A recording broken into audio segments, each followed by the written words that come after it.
예수님은 하늘 궁전을 버리고 이 땅에 오신 진정한 순례자이십니다. 예수님이 33년간의 이 땅의 삶, 순례의 길을 마감하시고 부활하시고 하늘나라로 올라가셨습니다. 그때 마가의 다락방이라는 곳에서 예수의 제자들이 모여서 기도회를 하게 됩니다. 그런데 이 기도회 자리에 여러분 누가 있습니까? 예수의 어머니가 나오고 동생들이 나옵니다. 이들이 사도행전 2장에 보면 모두 다 성령을 받고 교회의 일원이 됩니다. 여기 나오는 동생들 중에 예수님 바로 밑에 동생인 분이 야고보입니다. 야고보는 나중에 예루살렘 교회의 장로가 되고 야고보서를 이 동생이 쓰게 됩니다. 둘째 동생의 이름이 유다인데 그는 신실한 목회자가 됩니다. 그리고 나중에 유다서라는 성경책을 쓰게 됩니다. 그런데 원래 예수님의 동생들은 예수를 부인하던 사람들이었습니다. 그런데 어떻게 이들이 신앙의 명문 가정을 이루게 되었을까요? 순례자이신 주님은 어떻게 가족 전도를 이루어내신 걸까요? 먼저 예수님에게도 오랜 세월 눈물의 기도가 있었다 하는 것을 알려줍니다. 예수님은 다른 사람들에게는 많은 기적을 베푸셨습니다. 그런데 단 한 번도 가족들을 위해서는 기적을 베푼 적이 없습니다. 왜 그렇게 하셨을까요?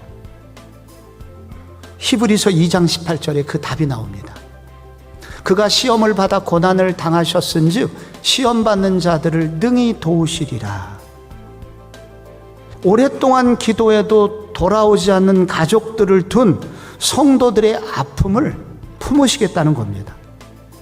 그동안 예수님이 히브리서 5장 7절을 보면 무엇을 하셨는가? 그는 육체에 계실 때에 자기를 죽음에서 능히 구원하실 이에게 심한 통곡과 눈물로 간구와 소원을 올렸고 그의 경건하심으로 말미암아 들으심을 얻었느니라.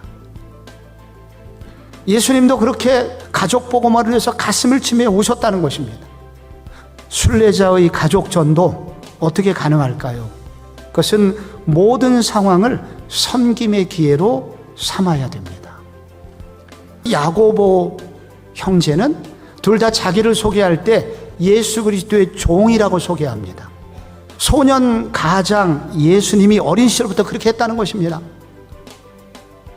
예수는 목공소를 이어받아 가지고 동생들과 함께 밤 늦은 시간까지 일을 했습니다. 그런데 예수는 언제나 피곤한 동생들을 위해서 더 많은 짐을 지셨다는 것입니다. 하나님은 누구를 통해서 가족을 전도하십니까? 사랑의 섬김을 실천하려는 종들에게 오늘도 주님은 그런 일을 행하신다는 것입니다. 순례자의 가족 전도 어떻게 가능한가? 마지막으로 인간의 최선 끝에 일하시는 성령님의 역사하심으로만 가능합니다. 형 예수가 십자가에서 처절하게 죽는 것을 보고 예수의 동생들은 충격을 받고 슬퍼하고 있었을 때 그때 예수님께서 형으로서 동생 야고보를 찾아간 것이죠. 그리고 그때 비로소 야고보가 알게 된 것입니다. 이분은 하나님의 아들이셨고 그리고 죽음 이후에 영원한 삶이 있다는 것을 보여주시기 위해서 죽으셨구나. 그리고 비로소 야고보와 그의 동생들이 회개 기도를 하게 됩니다.